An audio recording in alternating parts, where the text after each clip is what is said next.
WWG56 is next.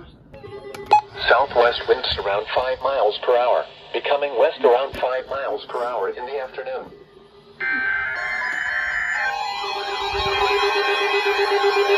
Here goes hell!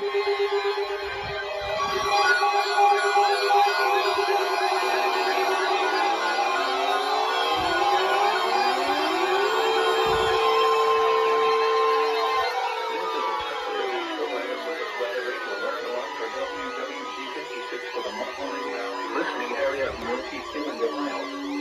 During potentially dangerous weather situations, specially built receivers are automatically activated to warn of the impending hazard.